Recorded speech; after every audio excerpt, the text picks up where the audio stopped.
Welcome back. We have breaking news in the Hollywood obsession murder trial. The jury has reached a verdict. Gareth Pursehouse is accused of killing his former girlfriend, Amie Harwick. The jury deliberated for 7.5 hours, give or take. Still with us, criminal defense attorney David Bruno. And David Bruno, our record is intact. You said it. You predicted it at the beginning of the show that we'll probably get a verdict. And in fact, there it is. It should be delivered in just a few minutes. So we'll talk a little bit about what we think might have been going on in that deliberating room, why it took them 7.5 hours to come to this verdict. One of the issues I thought might be the level of murder, right? Because again, I think the state proved murder. I could be wrong, but there's murder and there's deliberate murder where he intentionally committed this crime, went there to commit the crime. There's the lying in wait murder, that he went into the house, lie in wait, and jumped out with an advantage, and the death happened, which I thought was proven pretty closely. And then you also have the voluntary manslaughter that as a result of some provocation. So your thoughts on where the evidence fell on those counts and what this jury might have struggled with?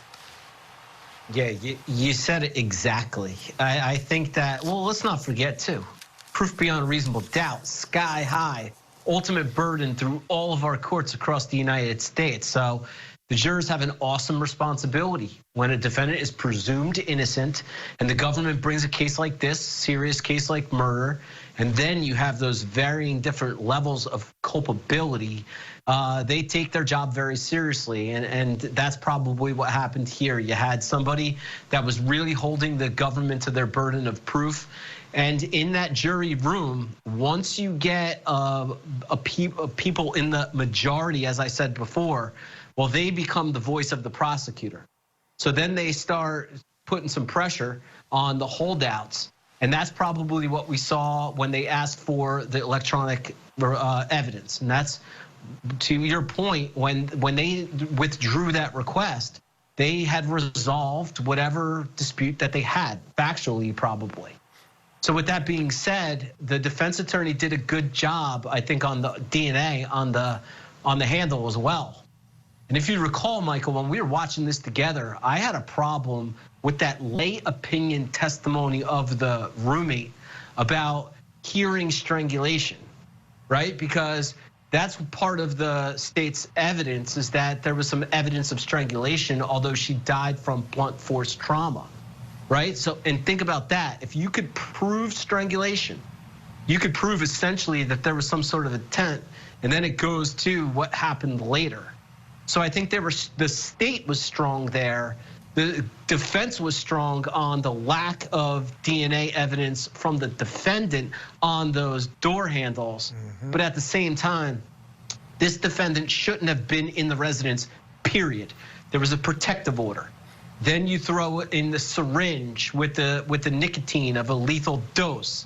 Then you bring in the testimony of the roommate about the argument. So I think that's what the jurors who were pushing for the guilty were probably pressuring the minority in the room, whoever was the holdout. Yeah, and you know, I agree with you, because even if you take into account the fact that there was no DNA by the doors leading out to the balcony from the defendant, I thought that the evidence of the choking and the punches to the face, which were clear, or so a blunt force trauma to the face, was enough to show that what he intended to do when he was in that apartment. But we'll wait and see. Let me bring in our other guest. Joining us now also is criminal defense attorney Francis Johnson. Francis, thank you so much for taking the time to be with us. And as you heard, we finally, after 7 hours or so, 7.5 hours, have a verdict in the Hollywood obsession murder trial. So I want to get your thoughts on, A, what you think might have taken so long and where they might have landed. Well, it appears as if they were serious about their task and wanted to walk through everything and come to a decision. You know, this defense strategy, I call it everything, including the kitchen sink, may have worked. It is a Hail Mary. Remember, she said, maybe this happened, maybe that happened, and gave a whole lot of inconsistent theories, which the law allows for a defendant to use. It may just have worked in this instance. Yeah, and you know, the only thing to the defense's advantage was that the only people who knew what happened in that place was the defendant and the victim. So she used that, I thought, very well to her advantage. And if I'm a defense attorney, I'm happy that it took this long for the jury. I mean, that's a win as far as I'm concerned. All right, gentlemen, stand by. I do have to take a quick break. Again, we are...